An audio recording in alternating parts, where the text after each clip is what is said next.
네, 오늘 제목은 하나님의 세계화 전략입니다.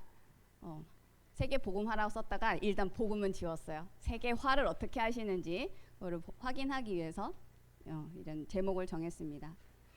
제가 이번 달에 한 달 동안 읽은 책들인데 학문의 권유.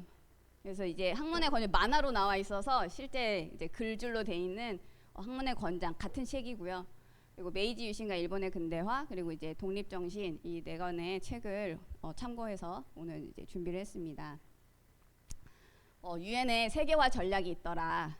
우리 저번에 목사님 말씀하셨는데 SDGs 이건 또 뭐야? 다시 설명을 드릴게요. 지난 8월달에 저희 청신 학생 한 명이 그 한국 외국어 대학교에서 모의 유엔이 열린다. 그걸 보러 가자. 그래서 그래. 같이 가자 해가지고 갔다 왔습니다. 그래서 이제 유엔을 어떻게 이루어지는지 대학생들이 역할극하는 형태로 이루어지고 있는데 저희가 참고를 했어요. 그때 주제가 뭐였냐면은 SDGs 달성 가속화를 위한 과학기술 혁신과 다자협력 방안 모색. 제목이 무슨 뜻이야?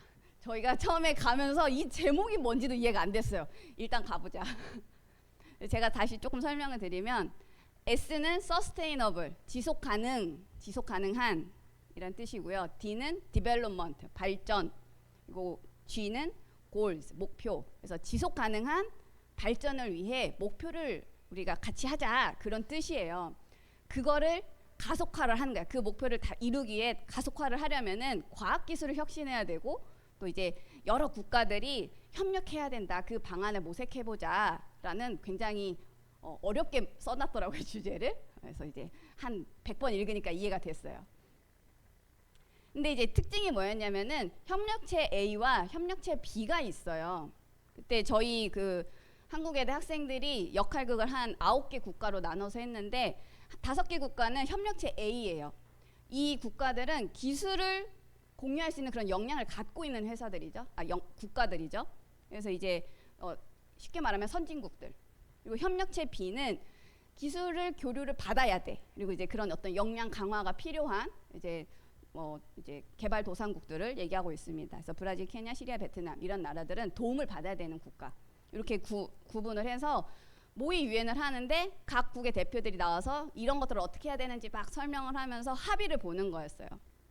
그래서 기술 공유를 어떻게 할 것인지 논의하는 그런 거를 이제 확인을 했는데 제가 한 두어 시간 이렇게 쭉 설명을 들으면서 느낀 게 뭐였냐면은 유엔이 세계를 바라본 어떤 관점이 있더라.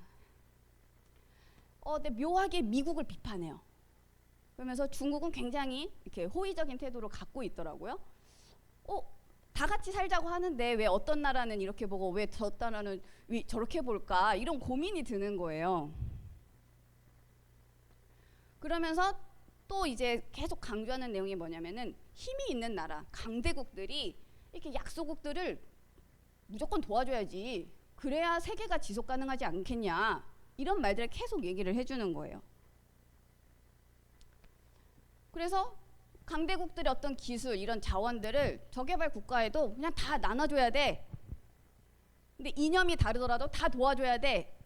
근데 그렇게 됐을 때는 여러 가지 이제 문제들이 발생할 수 있는데 그거에 대한 대안은 이제 논하지 않고 무조건 공유하고 무조건 다 같이 하는 그런 것들을 좀 얘기를 하더라. 그래서 17가지 목표가 있어요. SDGs, 지속가능한 발전의 그 목표가 17가지가 있는데 이렇게 보니까 굉장히 이제 어떤 마르크스 사상적인 것들이 있더라. 이제 그런 것들을 유엔에서 지금 주도하고 있구나. 이런 것들을 좀 확인할 수 있는 기회가 되었습니다. 근데 이제 필요한 것이지만 이게 어떤 복지 대상자 그리고 약자 중심적 사고로 움직여지는 거죠.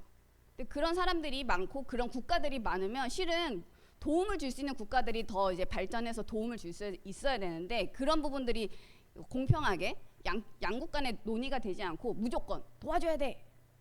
필요하지만 약간의 어떤 위험한 부분들이 좀 있다. 이런 부분들은 좀 설명이 되어지지 않고 있었어요. 그래서 이런 부분들을 우리가 좀 생각을 좀 깊게 해봐야 되겠다 생각을 했어요.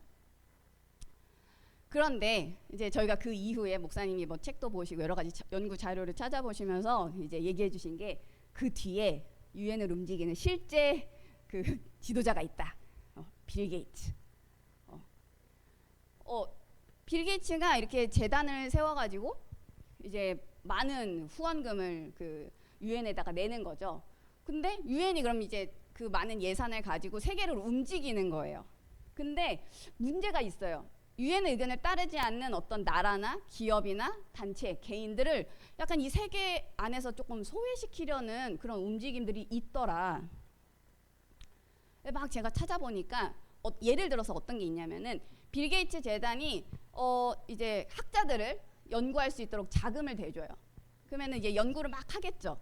근데 실은 이런 것들이 학술지에 올라가고 이제 사람들이 이제 학문이 교류가 되는데 이게 실은 유료화가 되어 있어요. 필요한 사람들은 돈을 내고 볼 수 있도록. 그러니까 학문을 개발한 연구한 그 연구자의 소유권을 인정을 해주는 거죠. 근데 빌 게이츠 재단의 그 자금을 후원받았다? 그러면은 무조건 공짜로 다 오픈 소스로 바꿔라. 이거를 강제화시키는 거예요. 그래서 이것이 굉장히 좀 위험한 거죠. 학계 안에서는. 왜냐하면 이제 어떤 돈의 움직임에 따라갈 수밖에 없는 거죠. 학문 자체가, 학계 자체가. 그래서 이제 뭐 학회나 출판 업계, 기존의 그런 업계에서 막 반발이 일어났어요. 근데도 이제 빌 게이츠는 계속 오픈 소스 해라. 우리 돈 썼으면 오픈해야지. 저개발 국가 다 쓸 수 있도록 다 오픈해야지. 취지는 좋지만 위험한 그런 생각들이 있다. 이거를 조금 더 우리가 먼 미래로 이제 이런 것들이 계속 이루어졌을 때 예상 가능한 시나리오가 있죠.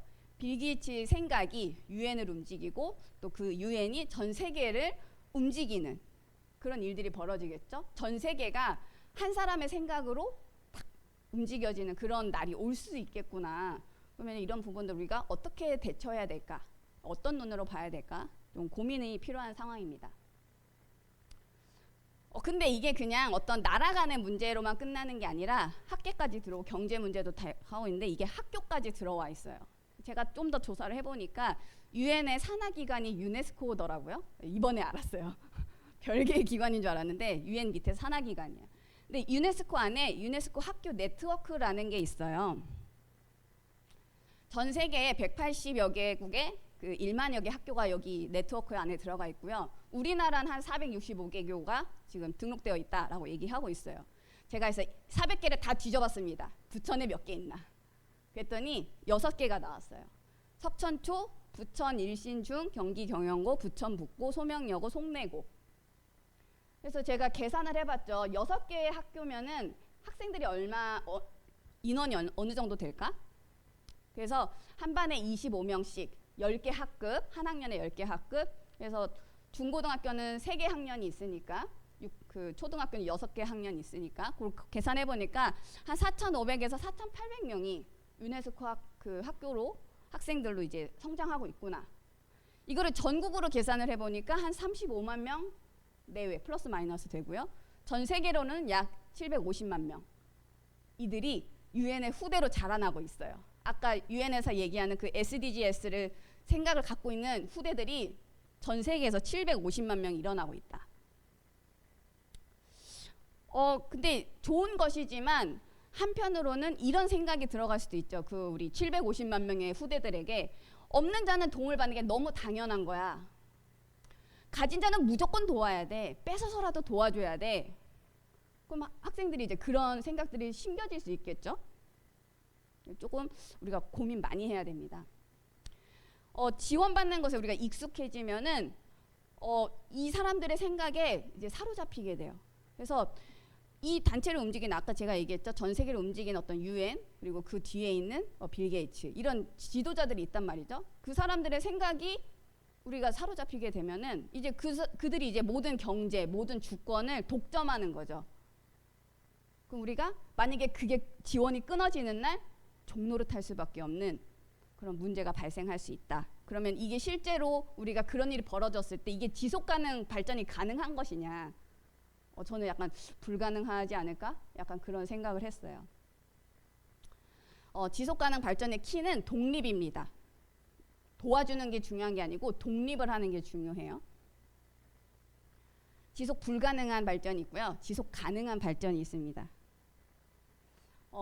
열심히 일해서 그 소유를 가진 자들의 것을 뺏어가지고 없는 자에게 준다? 일을 안 하고 놀고 있는 사람한테 준다?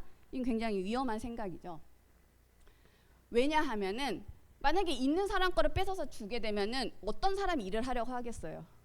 아무도 일 안 하려고 하겠지. 만약에 우리 김선임 권사님이 막 열심히 일해서 뭐 300만 원 벌었어. 근데 일 안 하고 그냥 누워있는 그 친구한테 그거 빼서 150만 원 이 사람한테 줘요. 그럼 김선임 권사님이 다음 달에 일을 할까요, 안 할까요? 안 하죠. 가만히 있어도 150만 원 벌면 내가 왜 굳이 일해서 300만 원에서 150만 원 뜯기겠어요? 안 하겠지. 그런 생각들이 모든 사람한테 심겨지면 어떻게 되겠어요? 아무도 일을 안 하겠지.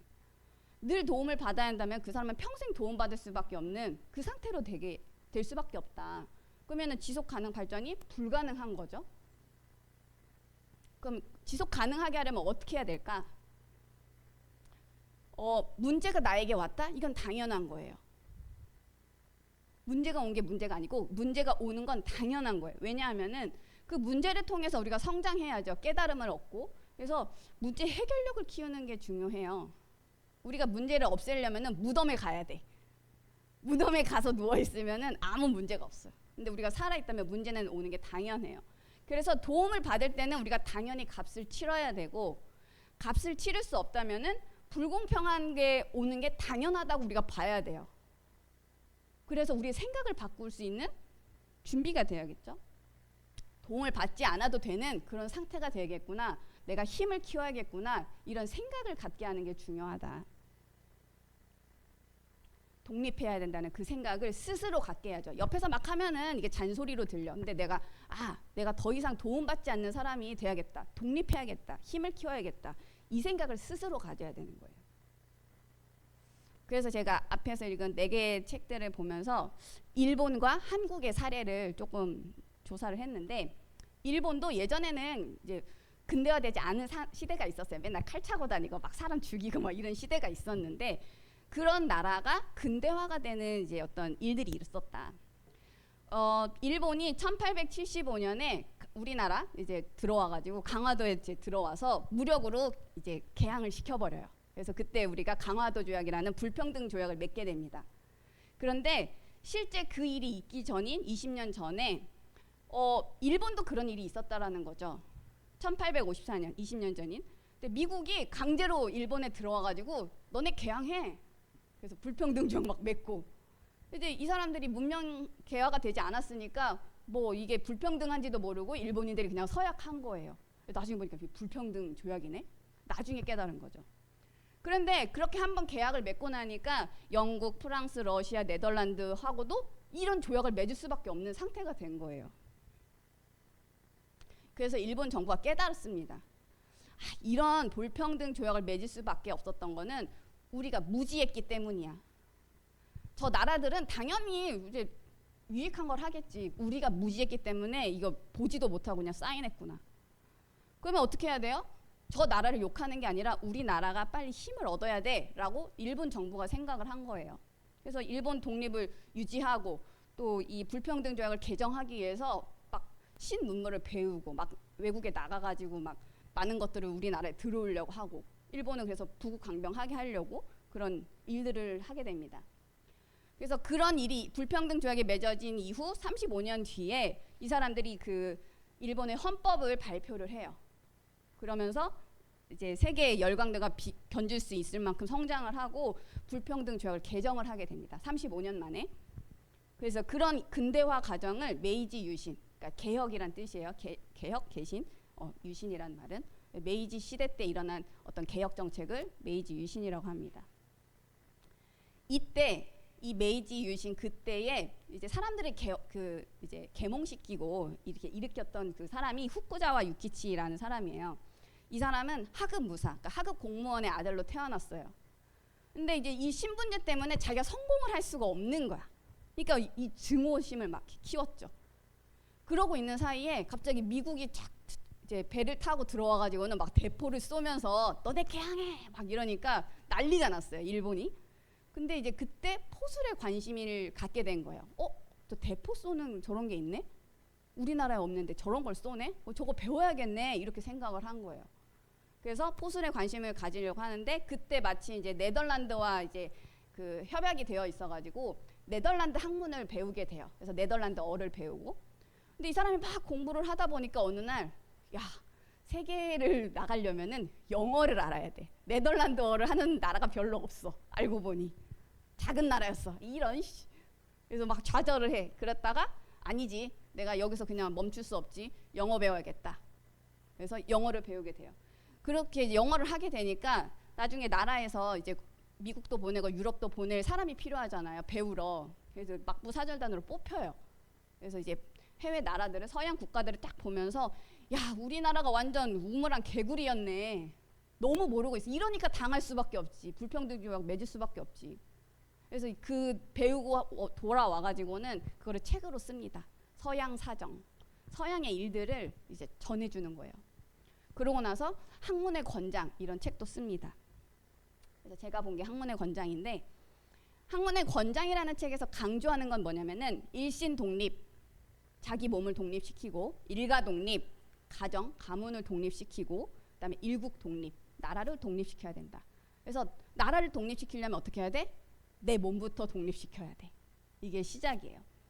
왜냐하면은 우리가 내가 여유가 없어. 경제적인 여유도 없고 뭐 시간적 여유도 없어. 그럼 어떻게 나라를 생각하겠냐? 그럼 너부터 살려. 그래서 개인 독립을 먼저 하게 합니다. 그런데 만약에 사람들이 나만 독립을 했어. 그러면 거기서 끝나? 그렇게 되면은 세상은 발전되지 않는다라고 얘기를 해요. 세상은 아무 발전 없고 너는 그냥 살다가 죽고 끝나는 거야. 아무 세상은 변화가 일어나지 않고 계속 옛날 상태 그대로 갈 거야.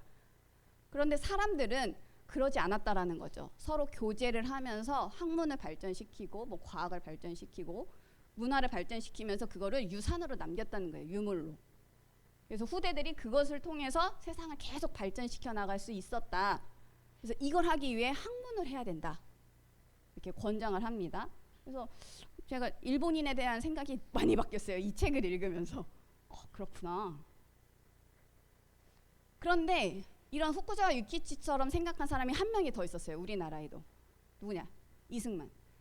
제가 아까 후쿠자와 유키치도 이제 젊은 얼굴을 낳는데 이것도 이승만의 젊은 얼굴이에요. 청년 때 이걸 깨달은 거예요. 이 사람들이.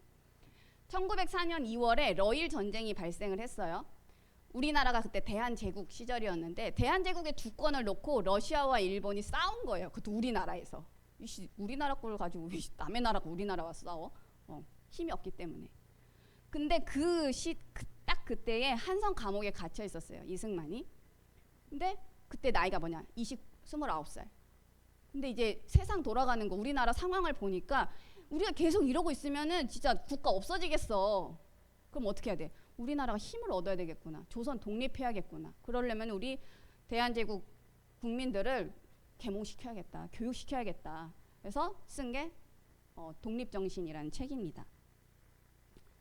독립정신에서 나라집이라는 말을 써요. 국가라는 표현을 안 쓰고 나라집이라고 해요. 이게 뭐냐면은 이 국가를 너무 이렇게 크게 보니까 사람들이 관심을 안 가죠. 근데 그게 여러분의 집이에요 하면서 자기 걸로 보게 만드는 거죠. 그래서 그 집 가정에서 가정을 움직이는 구성원들이 부모 자녀가 있는데 이들은 종속적 관계가 아니야.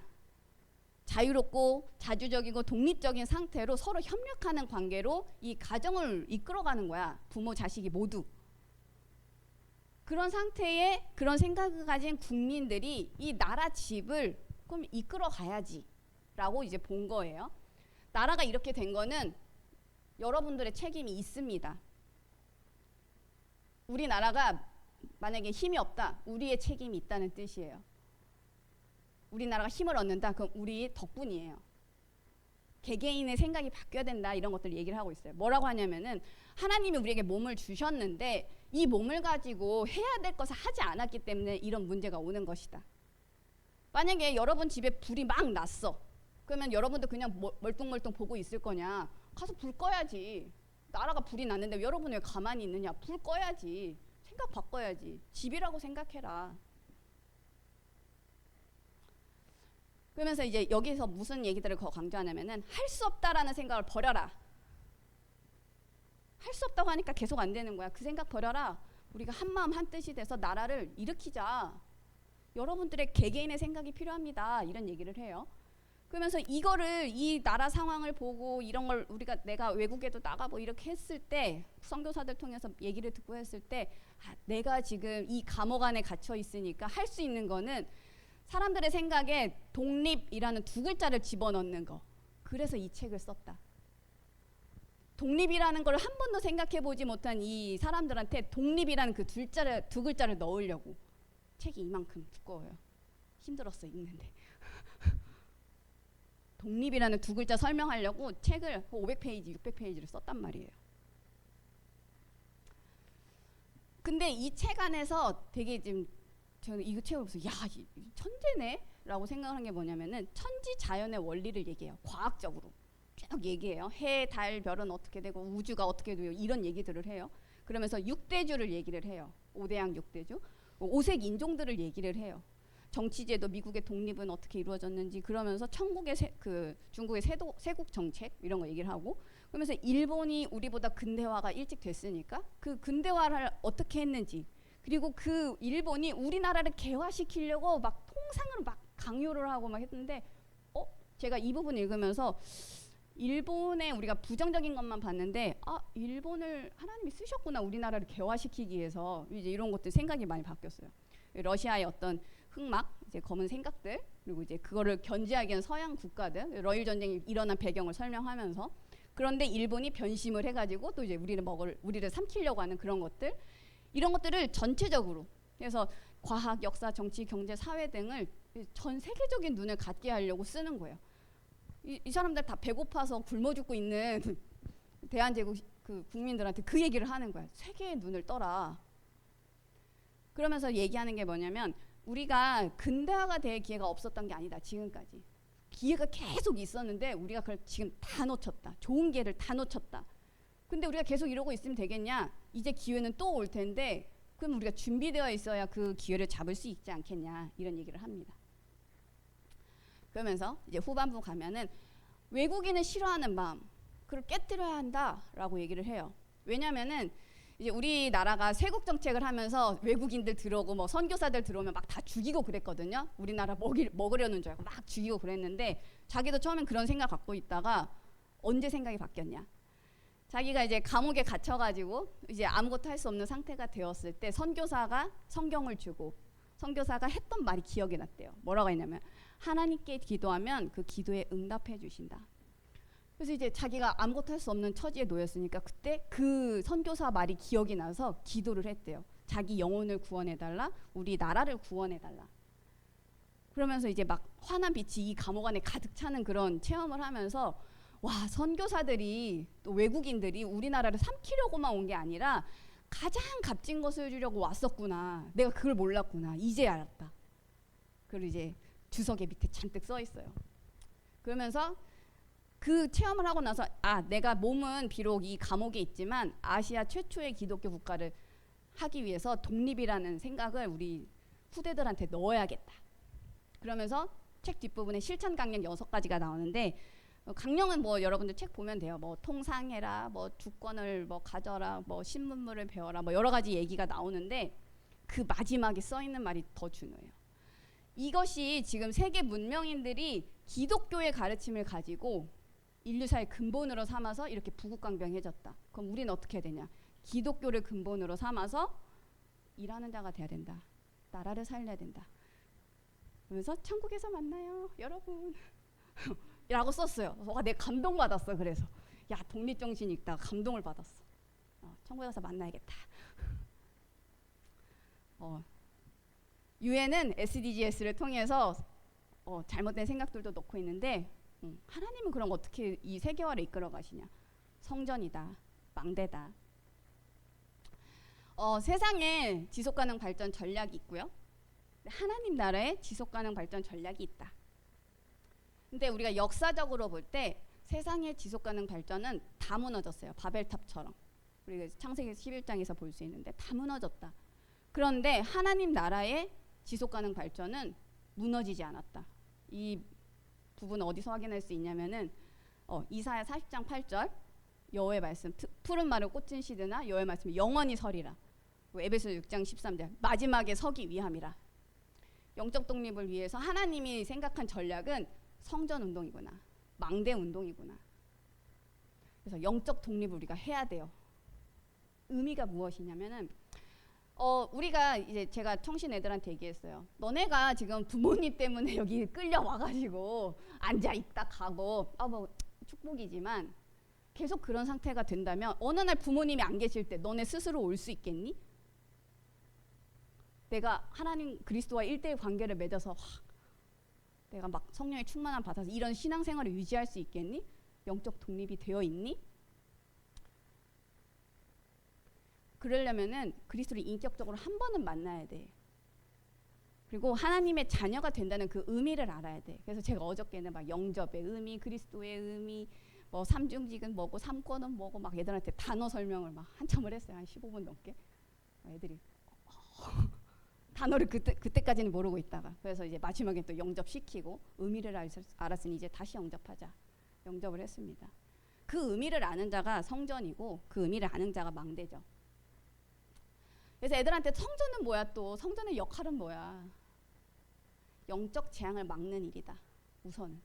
그래서 출애굽기 30장 12절에 온역이 없게 하려 함이라. 지금 개역 개정엔 질병이 없게 하려. 영적 전염병이 막 지금 몰려 닥쳐오는데 봐야 될 거 아니야. 이걸 막아야 될 거 아니야. 그러면은 막는 것만 그치는 게 아니라 세상을 살려야지. 빛을 발해야지. 그리스도의 빛을 쫙 쏴서 치유시켜야지. 그거를 놓친 인물이 솔로몬이었다. 모든 축복을 다 받고도 성전의 진짜 의미를 놓쳐서 재앙을 막아야 될 자가 재앙을 불러들이는 꼴을 낳았어. 다윗 사후에. 그리고 말년에 이제 솔로몬이 헛되고 헛되도다. 모든 성공을 다 해놓고도 세상적인 성공 다 가졌는데도. 반면에 바울 같은 경우는 성전의 의미를 아니까 이 헤롯 성전에 뭐 셋들도 없고 이거 막 예수님이 욕하지 않았냐. 그럼 어떻게 해야 돼? 너희가 하나님의 성전인 것과 그래서 모든 제자들이 곳곳에서 성전 운동을 일으키도록 망대로 세운 거죠. 하나님이 누구에게 관심을 더 가지겠냐. 여러분들이 그 의미를 모르면 솔로몬처럼 막 세상적인 성공 원하지만 실은 재앙을 불러들이는 꼴을 낳을 수도 있다. 성전의 의미를 우리가 정확하게 알아야 된다. 그래서 그게 망대다. 류 목사님은 그 이해를 시키기 위해서 여러 가지 단어를 쓰시는데 망대다. 제가 이 얘기를 왜 하냐면 우리 교회가 오늘 이전을 해서 첫 예배를 드리는데 뭐 이제 여기로 오게 된 게 뭐 목사님은 목사님의 기도 응답이라고 하실 수 있고 사모님은 사모님 뭐 이제 우리 성도님은 자기들의 기도에서 응답하는 거. 저는 제가 기도해서 받은 응답이에요. 제가 2021년도에 이 보물지도를 그렸습니다. 그래서 저 밑에 하단에 보시면 마하나임 교회 건축, 교회, 학교, 도서관, 월간 11조 헌금 1억 그걸 하고 싶었어요. 기도를 열심히 했어. 헌금 1억은 못했지만 그의 뭐 굉장히 작은 금액을 1억을 하면 참 좋았겠지만 하나님이 주시겠죠. 그런데도 내가 기도한 게 4년 만에 온 응답이에요. 제 기도 응답입니다. 여기 온 건. 여러분도 준비하시라. 기도하시라고. 그래서 하나님의 SDGs는 개인을 성전화 그리고 개인을 망대화시키는 게 하나님의 전략이다. 무너지지 않는 전략이다. 그리스도 반석 위에 하나님 나라를 세우고 교회를 세우고 그거 자체가 내가 그리스도 만나는 그 체험을 하는 거죠. 나의 담에서 확인 점검을 하고 그다음에 CVTIP 붙잡고 이 나라를 부국 강병하게 하나님 나라가 계속 유지될 수 있게 도전을 해야죠. 그런 개인, 그런 교회, 그런 성전은 하나님이 관심을 가질 수밖에 없다. 그때 어떤 일들이 벌어지냐? 우리가 가는 곳마다 우리 교회 주변으로 흑암이 결박되고 천군 천사가 동원되고 제자들이 일어나는 그런 역사가 일어난다. 우리는 지금 새로운 전환점에 왔습니다. 그럼 어떻게 해야 돼? 오늘을 개혁해야죠. 개선해야죠. 그래서 류 목사님 단어 썼어요. Authentic Today. 여러분들 개인의 인생을 명품 인생으로 만들어가는 오늘을 만들어야 돼요. 우리 교회가 명품 교회로 가는 오늘을 준비해야 돼요. 여러분들이 이제 교회 여기 오실 때 그냥 오지 마시고 깔끔하게 하고 오세요. 지역 사람들이 다 봅니다. 깔끔하고 또 옷도 제일 좋은 걸로 입고 오세요. 우리의 그 태도가 바뀌어야 돼요. 생각이 바뀌고. 그래서 경제 축복 받으세요. 현장에서 직장 현장에서 300% 도전하시고 메시지 붙잡고 우리 권사님 기도하시는 것을 계속 귀에 꽂고 나만의 그 승리하는 방법을 실제 적용을 하세요. 그런 집중의 시간 속에 그 애덤 스미스의 보이지 않는 손이 나라를 경제를 움직이는 게 아니라 하나님의 보이지 않는 손이 우리를 향해서 세계 복음화를 향한 지속 가능 발전을 하나님이 직접 이뤄가신다. 그 일에 우리가 쓰임 받는 교회가 되고 우리 개개인이 되시길 기도하겠습니다. 감사합니다.